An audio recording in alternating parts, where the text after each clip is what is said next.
शहर के ऊपर आकाश से प्रकाश की एक किरण गिरी। इसने लोगों की धारा को भेद दिया, मानो कुछ खोज रही हो। यह एक युवक के शरीर में प्रवेश कर गया। वह प्रकाश की किरण से टकराया था और ऐसा लग रहा था कि उसका परिवेश जमी हुई अवस्था में आ गया है। वह उड़ गया। उसकी आंखें फीकी चमक रही थीं। जब उसे होश आया तो एक अजीबोगरीब घटना घटी। उसका शरीर विचित्र हो गया। उसके बाल पॉपकॉर्न की तरह घुंघराले थे, एक एक करके घुंघराले। उसके दोनों दोस्त भी हैरान थे। लेकिन इससे भी ज्यादा अजीब बात पेशी के पीछे है। उसका नाम सुमन है। जब वह रात में घर जाता है तो उसे कई बार धोता है, लेकिन उसके बाल अभी भी घुंघराले हैं और उसके हाथ में भी अजीब तरह से 5 काले बिंदु दिखाई दिए। साबुन से धोने पर साबुन की पट्टी टूट गई, लेकिन वह ज्यादा मजबूत नहीं था। जब वह हाथ धोता है तो साबुन टूट जाता है, लेकिन वह बहुत मजबूत नहीं होता। वह काला बिंदु भी नहीं जाता। शाम को उसने एक अजीब सपना देखा। वह एक बड़े समुद्र तट के बीच में था। सफेद कपड़े में एक महिला दिखाई दी। नमस्कार सोमन, मेरा नाम विजयन है। अगले दिन सोमन हमेशा की तरह स्कूल गया, क्योंकि उसका एक ट्रैफिक एक्सीडेंट हो गया था। उसके माता पिता घटनास्थल पर मारे गए और वह बच गया, परंतु अपंग हो गया। उसे चलने के लिए प्रतिदिन बैसाखियों का सहारा लेना पड़ता था, लेकिन सौभाग्य से जब वह अकेला था, उनके 2 सबसे अच्छे दोस्त हमेशा उनके साथ थे। दोनों दोस्तों ने सोमन को हर दिन स्कूल ले जाकर उसका अपमान नहीं किया, लेकिन जितना अधिक ईमानदार, धमकाना उतना ही आसान है। अनविन को स्कूल में दबंगों द्वारा धमकाया गया था। उनके सहपाठियों किसी ने भी उनकी मदद करने की हिम्मत नहीं की और सोमन ने इस दृश्य को देखा। वह अपराधी क्यों नियोंग के सामने आया, उसे रुकने के लिए कहा। वह परवाह नहीं करता और उससे भी ज्यादा क्रूर है। इसे रोक। अपने सबसे अच्छे दोस्त को धमकाता देख सोमन को बहुत गुस्सा आया, लेकिन वह क्या कर सकता है। गनीमत रही कि वह शिक्षक को बाहर निकालने में सफल रहा। हालांकि अपराधी अस्थायी रूप से यहाँ से बाहर हैं, लेकिन वे सोमन पर ध्यान देना शुरू कर रहे हैं। उन्होंने तुम्हें कब से धमकाया? उन्होंने तुम्हें कब मारना शुरू किया? इसे बीते एक अरसा हो गया है। स्कूल के अंत में अपराधियों ने सोमन का रास्ता रोक दिया। वे उसका मजाक उड़ाने लगे, यहाँ तक कि उसकी बैसाखियां भी चुराने लगे। वे आपको मुक्का मारते हैं और लात मारते हैं। मुझे उन आँखों से मत देखो, तुम मर जाओगे। जब ह्योको हमला करने वाला था तो एक लड़की आई। उसने एक को धक्का दिया। हायोको को कुछ मीटर नीचे धकेल दिया गया। लड़की ने कहा कि वह सोमन को एक जगह ले जाना चाहती है, लेकिन वे स्थिति को नहीं जानते, यहाँ तक कि जिस लड़की को वे मारने की योजना बना रहे हैं। लेकिन कुछ ही बार पहले के 3 शक्तिशाली अपराधियों को जमीन पर गिरा दिया गया। सोमन ने लड़की से पूछा कि वह उसे कहाँ ले जा रही है। उसने अपनी हथेली खोली। तब उसने कहा, स्वर्ग के राज्य में जाओ। यह एक ओझा की नूडल की दुकान है। नूडल्स के 2 कटोरे, स्वादिष्ट खाना। उनके पास महाशक्तियाँ भी हैं। उदाहरण के लिए मोटक केवल 3 अंगुलियों का उपयोग करके एक चाकू को तोड़ सकता है। या उदाहरण के लिए मिस मायो, उनकी ताकत औसत नहीं है। उसके पास विशेष उपचार जादू है। आज के समाज में स्वर्ग जाने की तुलना में एक मरहम लगाने वाले को खोजना अधिक कठिन है। बेशक सबसे शक्तिशाली व्यक्ति वह है दोहाना। उसके पास छठी इंद्रिय है, जो बुरी आत्माओं के ठिकाने का पता लगाने के कार्य में विशिष्ट है। यह दिखने में साधारण नूडल की दुकान वास्तव में बहुत लोकप्रिय है, लेकिन वे 3 घंटे ही खुलते हैं, क्योंकि उनका काम बुरी आत्माओं को खदेड़ना है। उस दिन हाना ने एक विशेष ध्वनि सुनी। यह हिट है। यह किस स्तर का है? यह केवल स्तर 2 है, मुझे लगता है। अंदाजा लगाओ। यह शायद स्तर 3 है। ऐसा लगता है कि यह 2 तरह की आवाजें निकालता है। केवल तीसरे स्तर की दुष्ट आत्माएं 2 प्रकार की आवाजें निकाल सकती हैं। क्योंकि उसने कभी भी तीसरे स्तर की दुष्ट आत्मा का सामना नहीं किया था, इसलिए वह निश्चित नहीं थी। उन्होंने अपने उपकरण पैक किए और जल्दी से चले गए। इस कार्रवाई में भाग लेने वाला एक और व्यक्ति है। वह अंकल चेओजंग है, जो इस बस में सो रहे हैं। वह एक ओझा भी है। लोकेशन जानने के बाद वे सभा स्थल पर गए।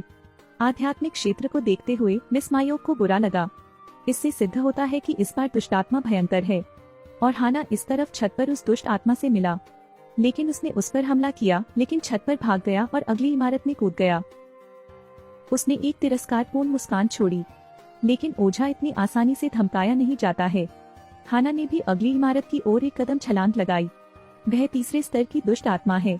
यह खबर पाकर दोनों तेजी से हाना की दिशा की ओर दौड़े। यहाँ हाना ने पहले उसे रोका, लेकिन अकेले उसके साथ इस दुष्ट आत्मा से निपटना असंभव था। इस समय चाचा मोटक आ गए हैं। वे बहुत स्वस्थ हैं, उन्हें 10 मीटर दूर फेंक सकते हैं, लेकिन उसकी सहनशक्ति बहाल है। इस बार उसने अपनी ताकत का 80% इस्तेमाल किया। मोटक को जमीन पर पटक दिया, हाना को लात मारकर भगा दिया। भले ही तुम दोनों उसे वापस पकड़ लो। लेकिन वह सिर्फ चिल्लाया और वह उन्हें उड़ा सकता था। महत्वपूर्ण क्षण में सुश्री मेयो का आगमन हुआ। दुष्टात्मा को इसका आभास हो गया, इसलिए वह भाग खड़ा हुआ। लेकिन उन्होंने अंकल चेओलजंग के आध्यात्मिक क्षेत्र में प्रवेश किया। अपने डोमेन में वह चैंपियन है। चाचा चेओलजंग ने उसे वापस पकड़ लिया। अन्य तीनों के इकट्ठा होने की प्रतीक्षा कर रहे थे, लेकिन उस क्षण आध्यात्मिक क्षेत्र गायब हो गया क्योंकि समय समाप्त हो गया था। इस बार अंकल चेओलजंग ने बुरी आत्मा पर हमला किया और वह अब हल्का फुल्का नहीं था। उसने लोहे की छड़ उठाई और चेओलजंग के चाचा को चाकू मार दिया। इस अद्भुत आत्मा दुष्ट आत्मा की उपेक्षा नहीं की जा सकती। इस बार उन्होंने कुछ लाजवाब खाया, लेकिन अंकल चेओलजंग के शरीर से एक सफेद आभा उड़ गई। यह एक उच्च विद्यालय के लड़के के साथ अपंग पैर के साथ विलय करते हुए आकाश में उड़ गया। जब तक वे तीनों पहुंचे तब तक बहुत देर हो चुकी थी। इसके बाद उन्हें इसका पता चला। अंकल चेओलजंग के शरीर में वाईजिन पहले ही छात्र के शरीर में प्रवेश कर चुका है। सुमन अपंग पैर वाला एक छात्र है, लेकिन क्योंकि वह एक शक्ति से आविष्ट था, वह सामान्य रूप से चलने में सक्षम था और उसके पास एक जादुई शक्ति भी है, ह्योगो का सामना करना, जो उसे और उसके सबसे अच्छे दोस्तों को धमकाता है। तुम्हारी आंखें बहुत उत्तेजक लग रही हैं। आपका परिवार आपको नहीं सिखाता। क्या यह पिटने वाला है? सुमन बहुत विनम्र थे, लड़ाई नहीं करते थे, लेकिन वे और भी अधिक खर्चीले थे। इस बिंदु पर सुमन ने वापस लड़ना शुरू कर दिया। ह्योगो ने उसे मुक्का मारा, उसने उसे वापस मारा और इसलिए सुमन एक बीमार व्यक्ति या धमकाने से हर किसी की नजर में एक पुरुष देवता बन गया। उसके साथ जो कुछ भी हुआ वह 3 दिन पहले की घटना से ही शुरू हुआ होगा, क्योंकि इस दुष्ट आत्मा ने अंकल चेओलजंग को मार डाला। उनके शरीर की आत्मा सुमन के शरीर में प्रवेश कर गई। तो भूत नूडल की दुकान ने हाना को उसे लेने के लिए कहा। सुमन को समझ नहीं आया कि क्या हुआ। उसे इस नूडल की दुकान पर लाया गया। मिस मेयोक ने उसे बैठने को कहा। मेरा नाम सोमुन है। क्या खास नाम है? क्लोबिंग क्यों नहीं? फिर सबने अपना परिचय दिया। हम ओछा हैं। सुमन ने उन तीनों को अपनी मूर्ख आंखों से देखा। उसने सोचा कि वे मजाक कर रहे थे, लेकिन चाचा मोटक ने देखा कि वह एक हाई स्कूल का छात्र था, इसलिए वह और अधिक क्रोधित हुआ। एक हाई स्कूल का छात्र उनके युद्ध कौशल को प्रभावित करेगा, लेकिन सुमन को इसकी परवाह नहीं है। उसने पूछा कि उसके हाथ पर 5 काले बिंदु क्या थे। यह प्रतीक मृत्यु के बाद दुनिया का प्रवेश द्वार है। मिस मायोक ने अपना हाथ बढ़ाया, फिर अंकल मोटक की ओर मुड़ी। यह हाथ नहीं तो क्या? उसने माहोक ने सोमन से कहा कि वह अपने हाथों को अपनी छाती के सामने रखे और अपनी आंखें बंद कर ले। जब उसने आंखें खोली तो एक अजीब सा नजारा दिखाई दिया। वह उस दुनिया में गया जिसका उसने सपना देखा था, लेकिन विजिन से भी मिला। वह बताती है कि यह मानव दुनिया और मृत्यु के बाद की दुनिया के बीच की सीमा है, जिसका नाम रोंग है। यहीं पर जीवित और मृत मिल सकते हैं और उनके पीछे यह द्वार संसार का द्वार है। केवल ओझा ही इसे खोल सकता है। विगन ने सोमू को स्थिति से अवगत कराया। जब लोग मरेंगे तो ऐसी आत्माएं होंगी जो संसार को छोड़ने से इनकार करती हैं। वे मानव में प्रवेश करेंगे। मानव यजमान होगा, जिसे दुष्ट आत्मा कहा जाता है, और अगर वे टिकना चाहते हैं तो उन्हें किसी ऐसे व्यक्ति को ढूंढना होगा जिसने किसी को मार डाला हो या जो किसी को मारना चाहता हो। जब वे दुश्मन की हत्या के इरादे को भांप लेंगे तो वे अवतार लेंगे। दुष्ट आत्माएं किसी व्यक्ति को मारती हैं, वे उस व्यक्ति की आत्मा को चूस लेती हैं। वे जितना अधिक चूसेंगे उतने ही मजबूत होंगे।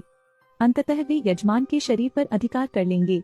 वाईचेन ने सोमन को यह भी बताया कि हालांकि ओझा असाधारण होते हैं, वे भी मरेंगे। घायल होना बहुत सामान्य है। उस समय सोमन को थोड़ी झिझक महसूस हुई। मैं भी नहीं कह सकता, है ना?